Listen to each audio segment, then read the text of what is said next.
बिस्मिल्लाहिर्रहमानिर्रहीम।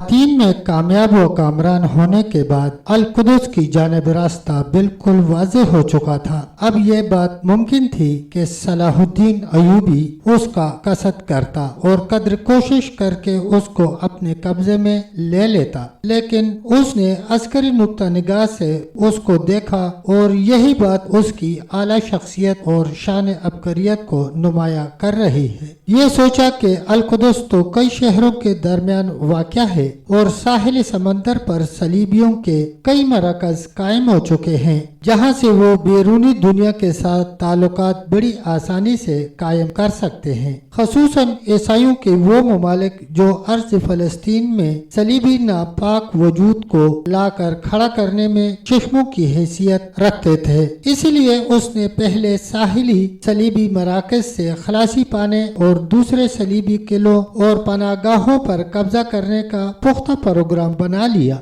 उसके बाद वो अल-कुदस की तरफ पेशकदमी करके उसे फतह कर लेगा, जबकि उस सलीबी नापाक वजूद की जिंदगी की शरियानों को वो पहले ही काट चुका होगा। उसके अलावा अक्का और दूसरे साहिली सलीबी किलों पर कब्जा करना भी मिस्र और शाम के माबेन रास्ता भी बना देगा, जो उसके मुल्क के दोनों बाजू शुमार होते थे। उसने अपने प्रोग्राम की तकमील के लिए अस्करी एतबार से हर तरह की तैयारी की। मुजाहिदीन को अपने हमरा लिया और अपने जहन में खींचे हुए खतूत को जमीन पर खींचने के लिए चल पड़ा। हतीन की कामयाबी के बाद सिर्फ चंद माह ही गुजरने पाए थे कि अल्लाह ताला ने उसे मंदर जजेल शहरों और किलों पर फतह नसीब फरमा दी। उन किलों और शहरों के नाम ये हैं: अक्का, कीसारिया, हीफा, असफूर, असफूरिया, मालिया, शकीफ, अल्फूर, अल्तूर, सब्तिया, नाबलस, मस्जिद लियाना, याफा, तबनीन, सैद अल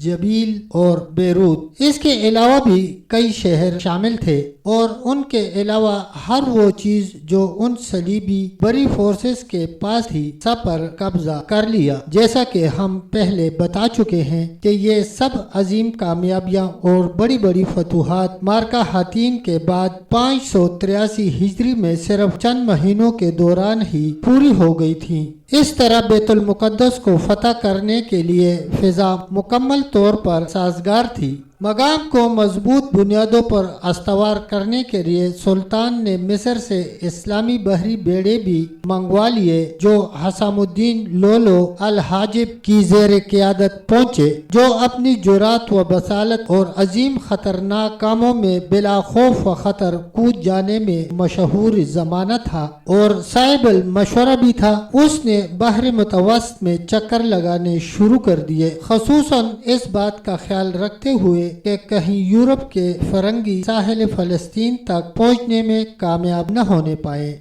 15 रजब अल मरजब को बरोज इतवार अल-कुदस के करीब आन उतरा। अब उसने बैतुल मुकद्दस में मसूर ईसाइयों से कहा कि बगैर खूनरेजी और कश्त खून के जिससे वो ऐसे मुकद्दस मकाम में पसंद नहीं करता, अतात कबूल कर ले। लेकिन जब उन्होंने उसके जवाब में मुतकब्बिराना इनकार पेश किया तो फिर सुल्तान हमला करके और नकब लगाकर उसको फतह करने की तदबीर करने लगा। उस मकसद के लिए 5 दिन सिर्फ उसी काम में गुजर गए। वो बजाते खुद शहर की दीवारों के इर्द गिर्द चक्कर लगाता रहा ताकि उसका कोई कमजोर पहलू तलाश करके वहां से हमला आवर हो सके। बिल आखिर फैसला ये हुआ कि शमाली जहद से हमला कर ही दे।